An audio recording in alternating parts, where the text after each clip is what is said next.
بسم اللہ الرحمن الرحیم۔ سید ذوالفقار بخاری آپ کی خدمت میں حاضر۔ ناظرین، آج ایک سوال آپ لوگوں سے کروں گا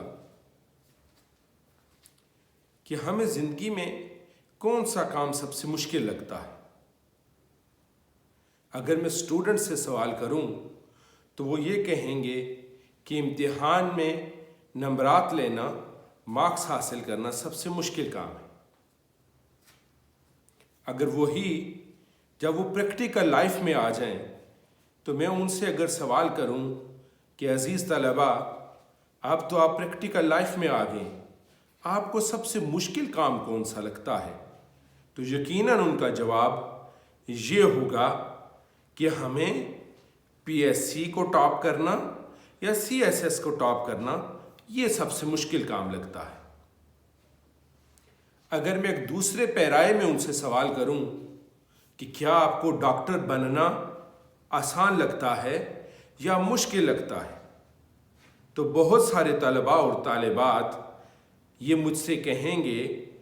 کہ ڈاکٹر بننا سب سے مشکل کام لگتا ہے۔ اگر یہی میں سوال جو انجینئرنگ کے شوقین ہیں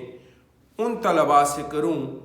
تو وہ کہیں گے کہ کسی بڑی انجینئرنگ یونیورسٹی میں داخلہ لینا سب سے مشکل کام ہے۔ جب یہ مرحلہ طے ہو گیا، اس کے بعد جب جاب کی باری آتی ہے تو یہ سارے جب ایک نئے فیز میں داخل ہوتے ہیں تو اس وقت یہ سارے یہ بیک زبان کہہ رہے ہوتے ہیں کہ ہم نے ڈگریز حاصل کر لی، پروفیشنل ڈگریز بھی ہمارے پاس ہیں، لیکن سب سے مشکل کام جاب حاصل کرنا ہے۔ جب جاب والوں سے میں بات کرتا ہوں، اب ان سے کہتا ہوں کہ سنائیں جاب کرنا کیسا ہے، تو کوئی صاحب جواب دیتے ہیں کہ بابا رزق کمانا ہے ہی مشکل کام، لہٰذا انہوں نے جاب کر لی، کوئی ڈاکٹر بن گیا، کوئی ایکسین بن گیا، کوئی چیف انجینئر بن گیا، کوئی سیکشن آفیسر بن گیا، کوئی سیکریٹری بن گیا،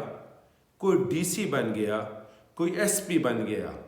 جب ان سے سوال کیا جاتا ہے کہ میاں بتائیں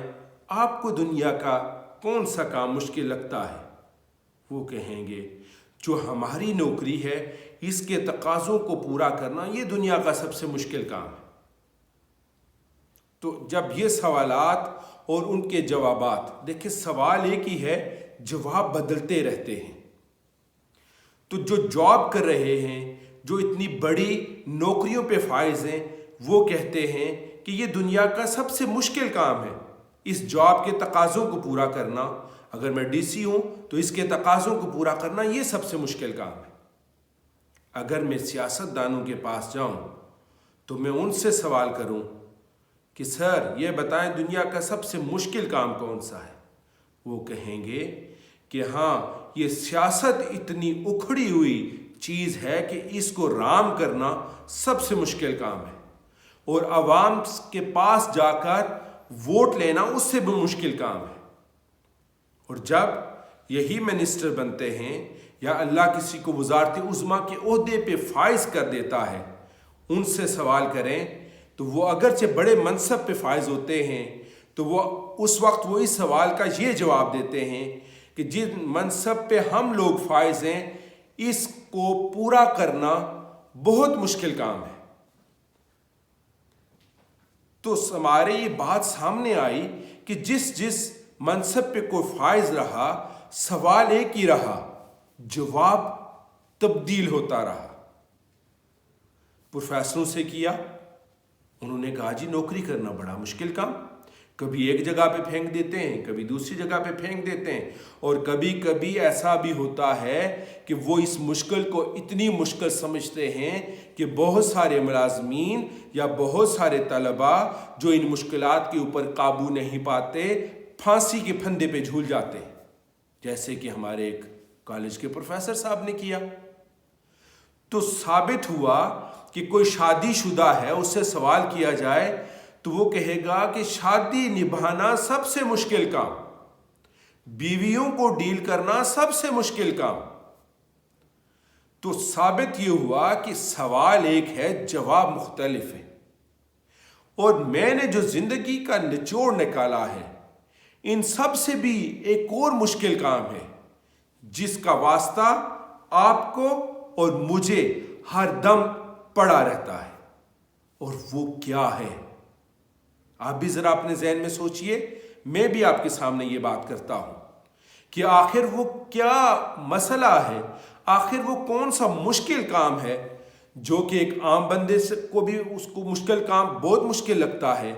وہ پروفیسر کو بھی مشکل لگتا ہے، وہ طلباء کو بھی مشکل لگتا ہے، وہ طالبات کو بھی مشکل لگتا ہے، وہ ڈاکٹرز کو بھی مشکل لگتا ہے، وہ انجینئرز کو بھی مشکل لگتا ہے، وہ ڈی سی صاحب کو بھی مشکل لگتا ہے، وہ ایس پی صاحب کو بھی مشکل لگتا ہے، وہ منسٹر کو بھی مشکل لگتا ہے، وہ وزیر اعظم کو بھی مشکل لگتا ہے۔ اور دنیا کی ساری لڑائیاں، جو چاہے خاندانی ہوں،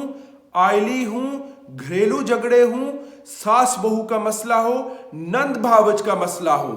یہ سب سے مشکل کام ہے جو میں آپ کو بتانے جا رہا ہوں۔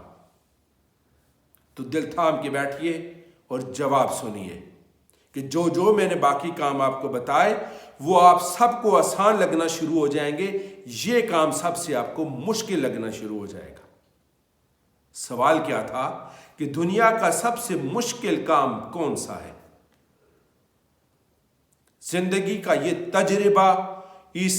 نتیجے پہ پہنچا چکا ہے مجھے کہ میں آپ کو بتاتا ہوں کہ سب سے مشکل کام دوسروں کی خوشیوں میں دل سے خوش ہونا ہے۔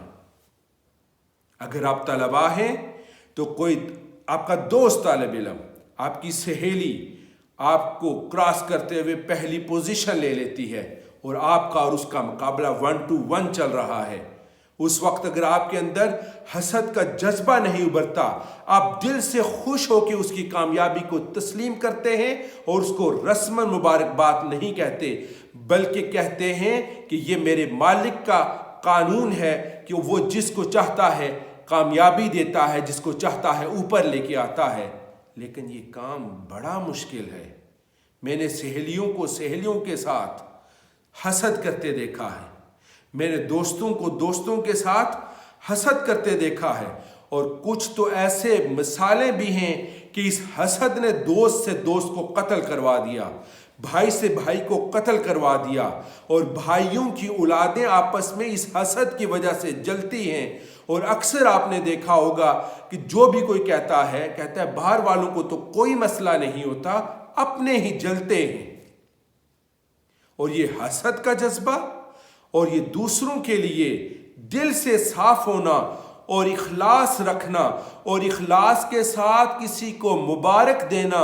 اور اس طرح دینا کہ دل سے ہو، یہ سب سے مشکل کام ہے۔ رسماً مسکراہٹ کا تبادلہ بھی ہو جائے گا، جس مرضی پروفیشن میں چلے جائیں، شوبز میں چلے جائیں، ایجوکیشن میں چلے جائیں، آپ ہیلتھ میں چلے جائیں، جس جگہ پہ چلے جائیں، جو جتنے بڑے منصب پہ ہوگا، جو جتنی بڑی تعلیم کا حامل ہوگا، اس کے اندر اتنا ہی یہ جذبہ زیادہ پایا جاتا ہے۔ ہوتا کیا ہے کہ ہم ڈگریز لے لیتے ہیں، لیکن ہماری جو یہ نفس کی سب سے بڑی کمزوری ہے، اس کی نہ کوئی تربیت کرتا ہے اور نہ ہم اپنی خود احتسابی کرتے ہیں۔ دوستو، میں نے پروفیسروں کے ساتھ یونیورسٹیز میں نے جتنا حسد دیکھا، جتنے پڑھے لکھے لوگوں کے درمیان دفاتر میں کسی بھی محکمے میں چلے جائیں، جتنا پڑھے لکھے لوگوں میں حسد دیکھا اتنا ان پڑھوں میں نہیں پایا جاتا۔ اس کی بھی تو کوئی وجہ ہوگی نا۔ وجہ یہ ہے کہ ان پڑھوں کا مسئلہ یہ ہے کہ ان کے پاس نہ تو بڑا منصب ہوتا ہے، نہ ہی اتنا حسد کا جذبہ ہوتا ہے۔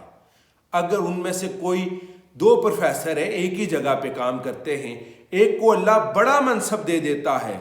اب دونوں کی تعلیم برابر، تجربہ برابر، لیکن اس کو ایکسپٹ کرنا اور پیٹھ کے پیچھے اس بندے کو تسلیم کرنا اور برائی نہ کرنا، یہ دنیا کا سب سے مشکل کام ہے۔ سلطنت عثمانیہ کا زوال، جہاں اور بہت ساری وجوہات ہیں، وہاں سب سے بڑی وجہ یہ تھی کہ ایک سلطان